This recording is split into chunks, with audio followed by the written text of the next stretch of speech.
کوئی ایسی گیس ہے جو گیس سلنڈرز پھٹ گئے یا خدا نخواستہ کوئی ایسا حادثہ پیش ہوا ہے تو ایک خاص ایریا میں ایک بیماری آ جاتی ہے، ایک خاص ایریا کے لوگوں میں بخار ہو جاتا ہے، اور اکثر ایسا ہوتا ہے کہ اکثر ایک ہی گاؤں سے یا ایک ہی علاقے سے کافی زیادہ پیشنٹ بخار کے ساتھ آ جاتے ہیں۔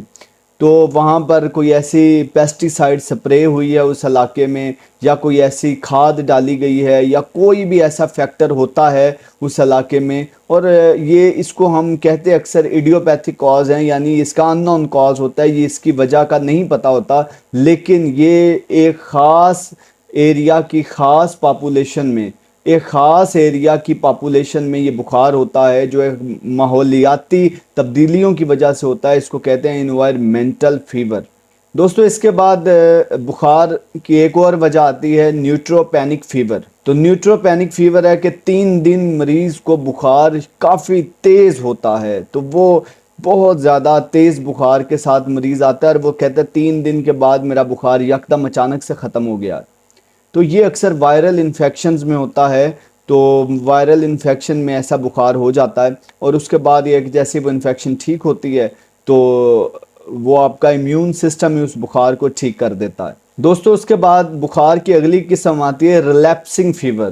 یہ ایک ویکٹر بورن ہے، یعنی ایک خاص جراثیم سے یہ بخار ہوتا ہے، اور ریلیپسنگ فیور کے اندر پیشنٹ جب ہسٹری دیتا ہے تو وہ ایک خاص چیز کے بارے میں بتاتا ہے کہ مجھے فلاں جانور نے کاٹا ہے، یا فلاں کیڑے نے کاٹا ہے، یا میں جا رہا تھا مجھے جو ہے نا ایسے محسوس ہوا ہے کہ مجھے کوئی چیز کاٹی ہے، تو میں نے دیکھا ہے مجھے نظر تو کچھ نہیں آیا لیکن یہ زخم بھی ہوا ہے، تو اس کے بعد بخار ہو گیا ہے۔ تو یہ ریلیپسنگ فیور ایک خاص ویکٹر بورن فیور ہے جو ایک خاص چیز کے جراثیم سے، وہ بچھو ہو سکتا ہے، وہ سانپ ہو سکتا ہے، وہ کوئی بھی انسیکٹ ہو سکتا ہے، یا کوئی بھی جانور ہو سکتا ہے۔ کئی ایسے پیشنٹ ہوتے ہیں جن کو کسی بھی ڈاگ بائٹ سے یا پھر کیٹ بائٹ سے، جو پیٹس رکھے ہوتے ہیں انہوں نے ان کی بائٹ سے یا ان کے ناخن سے خراش لگ گئی تو اس سے بخار ہو گیا۔ تو ریلیپسنگ فیور میں ایک خاص وجہ ہوتی ہے اور ایک خاص جراثیم ہوتا ہے۔ دوستو اگلی وجہ بخار کی ہائپر پیریکزیا ہے۔ ہائپر پیریکزیا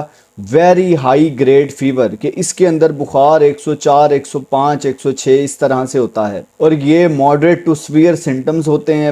مریض کا جسم بہت زیادہ ٹوٹتا ہے اور وہ تھکاوٹ محسوس کرتا ہے، اس کو وامٹنگ ہوتی ہے، وہ کوئی بھی چیز کھا نہیں سکتا، اور یہ سویئر انفیکشنز میں ہوتا ہے۔ تو خاص طور پہ کینسر کے مریضوں میں ہائپر پیریکزیا بہت زیادہ عام ہے۔ دوستو اگلی ٹائپ ہے انڈولنٹ فیور۔ انڈولنٹ فیور جو ہے وہ عموماً ایک انٹرمیٹنٹ فیور کی ہی ٹائپ ہے۔ ہوتا ایسا ہے کہ اس میں وقفے وقفے سے بخار نہیں ہوتا بلکہ پورا دن بخار رہتا ہے اور اگلے دن ہی بخار ختم ہو جاتا ہے۔ تو اس کے بھی کازز ایسے ہی ہیں کہ یہ وائرل انفیکشن میں ایسا ہوتا ہے۔ یہ ان لوگوں میں ہوتا ہے جو مریض کھانے پینے کا خیال نہیں رکھتے اور صفائی کا خیال نہیں رکھتے، کوئی ایسی چیز کھا لیں جس میں وہ انفیکشن ہو جائے تو اس کی وجہ سے یہ ایک دن بخار ہوتا ہے اور پھر یہ ایک دن رہتا ہے پورا، اس کے بعد ختم ہو جاتا ہے۔ دوستو اس کے بعد ایک بخار آتا ہے جو بہت زیادہ کامن ہے، میں نے اس پہ ویڈیو بھی بنائی ہے، ٹائیفائڈ فیور۔ ٹائیفائڈ فیور جو ہے یہ سالمونیلا ٹائیفائی ایک بیکٹیریا ہے، تو سالمونیلا ٹائیفائی کی انفیکشن سے ٹائیفائڈ فیور ہوتا ہے۔ تو ٹائیفائڈ فیور پہ میں نے پوری ویڈیو بنائی ہے، وہ آپ میرے چینل پہ دیکھ سکتے ہیں۔ یہ میں بہت پہلے ڈسکس کرنا چاہ رہا تھا ٹائیفائڈ فیور کو، لیکن وہ میں چونکہ آلریڈی اس کے اوپر ایک پوری ویڈیو بنا چکا ہوں، آپ اس کا کارڈ میں نے اوپر لگایا ہے، یہ آپ کو نظر آ رہا ہوگا، آپ وہ ویڈیو دیکھ سکتے ہیں۔ دوستو یہ تھی بخار کی ٹائپس، اور دیکھیں کسی بیماری کو بھی چھوٹا محسوس مت کیا کریں۔ میں نے بخار سے بندوں کی جان جاتے دیکھا ہے۔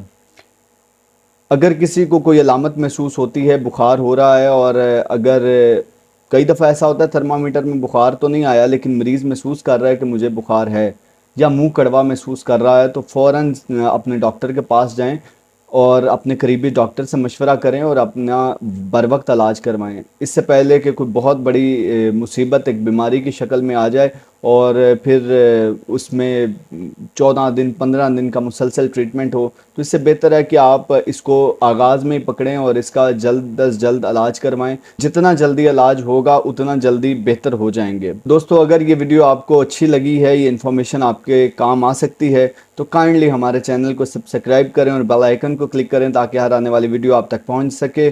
خوش رہیں، آباد رہیں، دعاؤں میں یاد رکھیے، صحت مند رہیں۔ خدا حافظ۔